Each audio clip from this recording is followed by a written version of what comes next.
I don't know if this is a topic I want to put my face on, but it is a topic that every citizen of the United States or any other country should be aware of. And it is the nature of a government to ruin things. I'm Justin Hitt with Inside Strategic Relations. Now, you guys know, if you've been longtime podcast listeners, that we explore social topics and topics that require mental capacity. I got to stop saying that, mental capacity. You can understand these things if they're shared with you in a clear approach. But what we're sharing here today is that governments tend to attract those individuals who seek power and control, and most humans respond to someone imposing power and control over them in a negative way. Now, yes, there are simps and people who want someone to tell them what to do, but the majority of humans do not find getting bossed around, micromanaged, or told what to do as an appealing outcome. Now, what's important to understand about this is the nature of government to ruin its environment as it ages. Now, there's a couple reasons this happens, and we'll talk about that shortly in this podcast. But the freedom and stability of a country tends to erode over time towards tyranny, not because these are bad people. It's just because the power attracts certain individuals who want to impose that power on others. So they see a world and they say, I would like this world to be a different way. And then they seek out avenues in order to influence the world to be within their vision. And then ultimately that vision is contradictory to the citizens who are often promised something different. And then they're shocked to find when they get this thing. And what I'm trying to argue here is that larger governments seek greater concentration of power, and that greater concentration of power requires resources that are drawn from those who have less power. So this really isn't like this isn't a Marxist doctrine. This isn't something people are doing on purpose. This is just when an organization grows, there's inherent overhead in that organization that imposes a burden on those who are customers of the organization or who are contributors to the organization but don't have control. So maybe they want to see something change, but they feel powerless in that change. So the government attracts people who want to have this kind of leadership, so do corporations, and then a two-party system makes it worse. What happens in a two-party system is one party will do something, the other party will oppose to it, and as soon as they have majority power one way or the other, they will redo and undo each other's things, and it causes an imbalance that actually consumes resources and eventually causes a country to fail. So here's an example: executive orders. One president does executive orders that the majority of that leadership group believed to be necessary, but they could not get them through the regular cycles of checks and balances. So the president comes in, does an executive order, and now everybody's happy in that party. But there's the other party that is in a minority control position who now seeks even more to gain power so they can undo the injustice of the previous administration's executive order. Now, if the content of that executive order goes through the trials and tribulations of a legal system, then it is more likely for the end result to be balanced enough that the majority will be fine with it. And there are laws that the majority are not happy with that are actually good quality laws. So if you look at our Bill of Rights, the First Amendment, Second Amendment, Third Amendment, all those amendments are inalienable rights that the majority will not necessarily agree with, but they benefit all individuals. So, for example, you have a freedom to speak out against an idea or concept without being censored or being shut down. And that gives the ability for people who are entrenched in an idea to see an opposing view and challenge their own thinking, which mutually creates a more valuable relationship between the governed and the governing. And so if government is too big and can force concepts on the citizens, then what you find is a challenge of the citizens. Either they're going to rebel, and when they're in power, they're going to do it differently because humans tend to be petty, especially those who don't seek to think clearly. And then there's also these mob rules. So a small minority group can be, there are minority groups that are not biological. I'm not talking about biological minorities. These are minority groups of thinking that are extremely destructive. But there's also minority groups of thinking that are extremely constructive. And if you silence either one of those groups, you don't have the motivation to speak. So like I said earlier, I don't want to necessarily put my face with an accusation that a government could fail or could be corrupt, yet I have the courage to do so because I know that sharing this idea will create a dialogue where we can remove that corruption before it grows too big. Now, I'm not speaking out towards a specific political party because it's important that whoever listens to this video and takes the time to think about these concepts, about the type of people governments attract and the type of nature of government, that they, in their own minority of one, will put forward the active citizenship. Because I'm going to cover 4 critical steps that you need to take in order to make sure government doesn't ruin the people. So the government can ruin itself. That's fine. We don't care about that. But if they oppress and put pressure upon people, it always turns to violence, because once people get to a certain back up against the wall feeling, they tend to lash out. It's a fight or flight situation that's common in animals and people and everything. It's good, not good or bad. It's just the way things are. But again, a two-party system tends to have that ebb and flow where they're going to fight and they're going to inspire each other, and they're going to eventually be dominated by individuals that have similar desires for power. And then there's a one-party system. So 1 is none as far as choice, 2 is 1. And really what we want here is the expression of voices in logical positioning to advocate ideas and concepts freely, so that there can be 3 or 4 parties, 5 or 6 parties, and we have a more balanced government. But now what happens, and this is very interesting, this is the psychology part that I like to bring to the podcast. If you have 4 parties, all equally powerful, then not one single party has mass control. If there is an imbalance, the other parties tend to rebalance. This creates a motivation to have a smaller government. So right now we see folks trying to increase the number of Supreme Court justices. Well, in a more diverse system, we wouldn't want more Supreme Court justices. We would want the minimal mathematically accurate number of justices to get a fair opinion, because if there are too many of them, they can start forming clusters. So if you have 50 Supreme Court justices, you might actually have 5 clusters of ideas, and that will cause more conflict than resolution.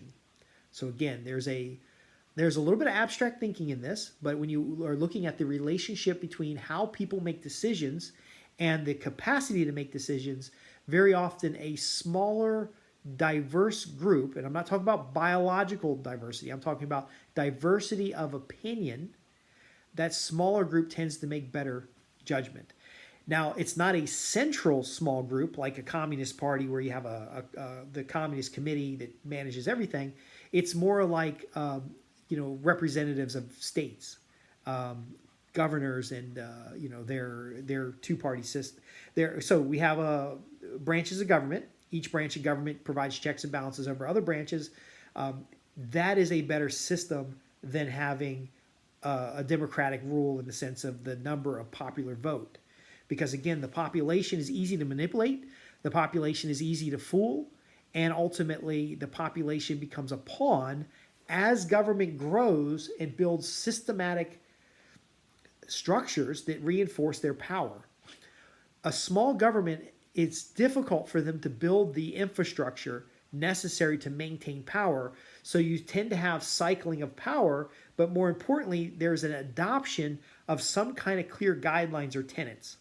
So in a republic, for example, you'll have a constitution, the Bill of Rights, the Declaration of Independence. Those are the basis of law and order for the particular federation of individuals that come together to represent the citizenship. But if it gets too big on the top, then you start having tyranny, because there's enough resources to change those base documents. And now those base documents are simple. In some cultures, it's going to be a religious book.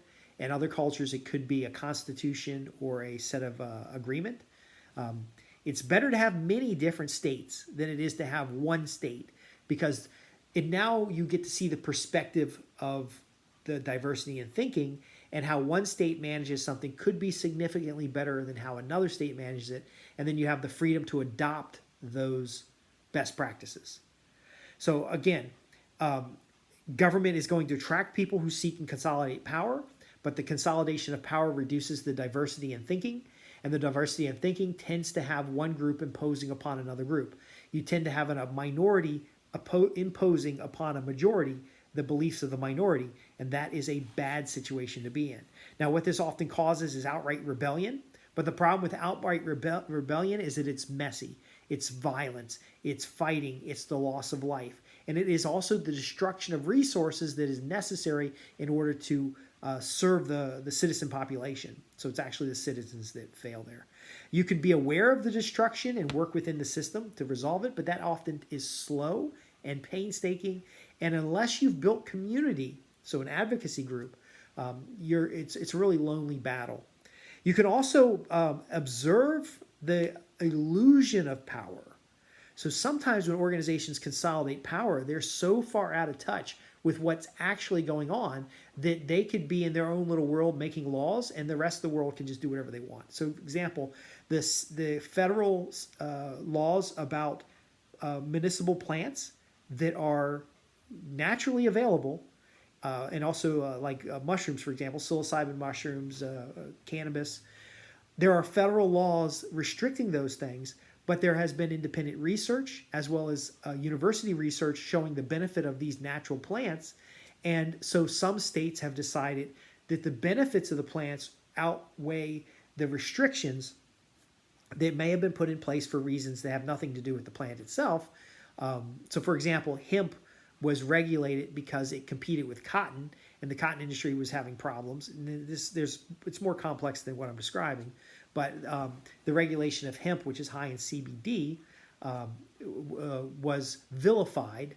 So the plant was vilified and then regulated, even though the plant had been used for thousands of years in order to make rope and fabric and other things that now cotton was addressing.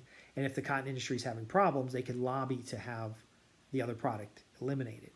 So there is an illusion of power, though, because the states in our particular system in the United States can actually override federal law and adapt for the citizenship of the local area. This is very important because as an active citizen, and we'll talk about these 4 tenets that are necessary to give yourself more personal freedom, but as an active citizen, you can lobby. You can say, hey, look, hemp as a product helped us get through the world wars because it provided a durable fabric, a durable, for example, all of the Navy ships have hemp rope because hemp rope can both be in the salt water and in the sunlight and not decompose. Natural fibers have this benefit. But if there are industries that are making synthetic fibers that are fighting these natural systems, then as a citizen, you need the freedom to be able to say, wait a second, I want clothing that is cotton hemp blend. Because the cotton itself is not good or bad, and the hemp itself is not good or bad. But sometimes these two things combined make a superior product. So very often what I find is like cotton hemp blends are superior, durable, and then if you need heat retention, you can put wool into that. But I digress. The point that I'm making here, there are 4 key things you can do to address the nature of government, which is the nature of government is to control. How do you address these things without outright rebellion, without protesting? Protesting, for example, doesn't do anything. It doesn't even increase in awareness to something. Protesting is annoying. If somebody shut down the highway when I'm trying to get to work, I'm going to be annoyed. I'm not going to care what their cause is. And then, of course, rioting and the protest, the physical protest elements, destroy resources. These resources are communal, and you're advocating a system of thinking where we take care of each other, yet you're going to burn down the local businesses. Anyway, let's get to the 4 steps. So the first thing is clear guidance and tenets. Okay? I don't care if you are constitutional based. I don't care if you are based on a religious system. I don't even care if you want communism or Marxism. You must be clear in understanding the ideas and concepts of that document as the foundation for you then understanding the opponent. So if you want freedom and democracy and someone else wants communism and control or socialism and control, you have to know both sides of the argument in order to have a discussion where you can move forward to some system that is better for the citizenship. So here's what's important. You can gain that understanding of the opposition by dialogue. This is the last thing the government wants. The last thing a government who has increased its size and have increased its desire for control or its actual control, the last thing they want is someone who is a communist to sit down with someone who is a libertarian and have a conversation. Because what they're going to find is there are some common elements that they can implement today and not harm either side, and that there's elements that don't make any sense when they are exposed to the light of day. So number one is you're going to choose your clear guidance, but you're not going to be willing to kill somebody else for it. You're going to be serious about it and be a good student, but you're not going to hold it as inevitably the only solution. And then you may find out that after you listen to someone else's position, that their position adds value to your own understanding. And so again, that dialogue creates value. Number two is you're going to be an actively participating citizen. So this dialogue is important, but you're also going to understand what these candidates are asking to be done. If they want to legalize something, you need to understand what does that mean. Because in California, the legalization of cannabis, for example, actually it legalized it within a constraint of a government-controlled system. So in Virginia, all the liquor licenses for restaurants are managed by a central authority, and then the sale of off-premises alcohol is actually done through state-owned liquor stores. So there isn't an independent liquor store, stocking things according to what the customer wants or otherwise. But basically, the government is benefiting from an addictive substance. And they did the same thing in California with cannabis. So you have to get a license. You have to go and have a store that pays an exorbitant amount of taxes. And it doesn't work as well as dudes just selling stuff on a street corner. Ultimately, a free market system tends to work best because the active citizen is voting both with their dollars, but also voting in they have the freedom to go petition government. Now, again, if the businesses get too big and they petition government and now government is allowing them to get away with stuff because there's an exchange of power, then that's a problem. But as an active citizen, an informed citizen, you will understand more about what's going on. And it is kind of your responsibility as a citizen, because how can you complain if you don't even vote? Number three is you want accurate thinking and focus.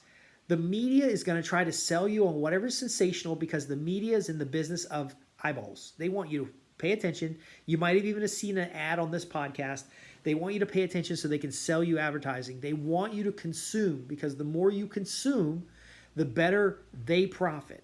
What I'm advocating here is accurately think about your needs and desires so that you can express them as a concerned citizen, and you can help reduce the government down to the core tenets that are agreeable, not necessarily agreeable among all people, because there are situations where the majority has wanted things that are atrocious, but at least the dialogue is free and open. So free speech, for example, the right to defend your ideas and your personal physical space, the freedom from government trying to ruin you, the government going after you and searching and look, there are instances where government agencies will get a warrant and they'll look through a property to find something illegal to charge you with, rather than they have a suspicion there might be something going on. We're not going to get into those details, but are you accurately thinking about your situation? And are you preparing yourself in such a way that you can defend your verbal position, but as well as your physical position? And then you're involved in advocacy groups that are moving forward the overall subject. In my case, it's reducing the size of government.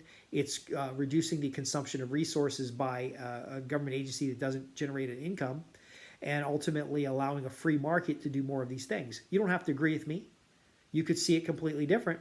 But is it allowing citizens the freedom to say what's on their mind, even if what's on their mind is not universally valid? It is better for a bad idea to see the light of day than for it to fester covertly or behind the scenes. And again, that's what the accurate thinking is, fed by the free dialogue, and it is allowing you to see things as they are or as they could be, rather than some fantasy given to you by the media. Finally, number 4 is you want to be aware of resource drains. Protesting on a street corner is sucking up your time, and it is causing a disruption.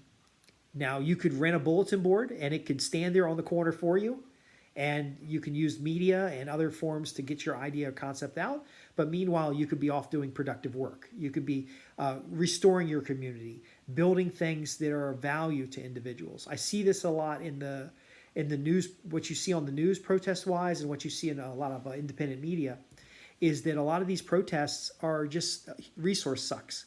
And then somebody's going to come in and cause a mess and make you look bad. And then now you've got legal proceeds and burned out buildings and fights and people hurt, which is a drain on society, but justifies a larger government.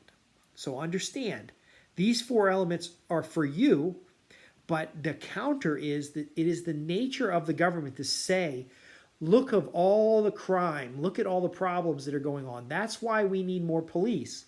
Yet the reason the crime is going on is because legislation and rules allowed the crime to go on. So in some cities that have a high number of homicides, you'll also find they have no rights for the citizen to defend themselves. So they have very strict gun control laws, and criminals by definition don't care what the laws are. They break the laws as their function of activity. So, but you got to understand, and then I'm going to close with this, is that governments by their nature tend to grow in size. They tend to seek to consolidate power, and they often go from a state of freedom to a state of tyranny. The only defense against that, again, is clear guidance, some kind of nationally agreed upon rule book, which usually is a constitution, or usually some set of laws, base set of laws. You want to make sure you're advocating stripping out the unnecessary laws. In the United States, at times, it was illegal in some states to have an interracial marriage. Okay? A lot of the things that are going on are still on the books. There are stupid laws. It would be better to apply resources as an active and concerned citizen who's using or accurate thinking to remove these unjust laws rather than to fight these unjust laws. So you can petition your senator or your congressperson and hold them accountable to the promises that they make. And ultimately that reduces the size of government because, why do we have 5 federal agencies that do investigations and have overlapping responsibilities? Could we be better off with 3? Well, if citizens are bringing up those specific points, the politicians who are voted in to their roles would have to adapt to the needs of the citizen in order to continue to get reelected. And another factor that's very interesting here is that by reducing the size of government, by holding government accountable, it reduces your taxes, which allows individual citizens to address the needs in their communities in a more appropriate way. So again, I'm not about advocating my belief system. In fact, in the comments below, you're welcome to include your belief system and how you believe things should be. But I also think that a larger government is a natural state of government affairs because unless there's term limits, unless there's transparency, a politician's nature is to promise things to get votes and then to deliver what is appropriate for them as individuals. And that type of power dynamic is always bad in general for the citizenship. It's always bad for the nation itself. And those who are in power can destroy a nation and then just go on someplace else. They don't really need to, they're isolated in kind of their bubble. So the smaller that bubble is, the less influence they have and more responsibility individual citizens have. If I'm advocating anything, it's your responsibility to be an active and involved citizen and to do so in civility, where you are allowing other ideas in a sense to inform you, but not allowing them to upset you into the sense where you would protest or have violence or be distracted or otherwise waste resources. I'm Justin Hitt with Inside Strategic Relations, and we really talk about relationships both on your local level as well as the interactions you have with the world around you, and how we can use these to transform your financial and your situation of influence. Some people listening to this podcast are actually in government, and they are seeking power, and I would argue against it. I would argue that the power is a corrupting force, and there are more resource-conscious ways to get that power without it being codified, and then ultimately creating a system that manages itself rather than requiring the constant application of government resources because it's more of an open market.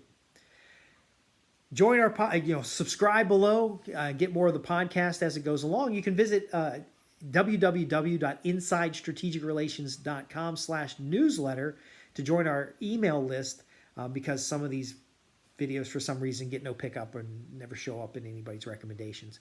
But long story short, I'm here to help you transform business relationships, and the profit's guaranteed. And this includes your personal power in a community, but a balanced power that creates value for all that you interact with, starting with yourself, family, and community. Thanks for watching.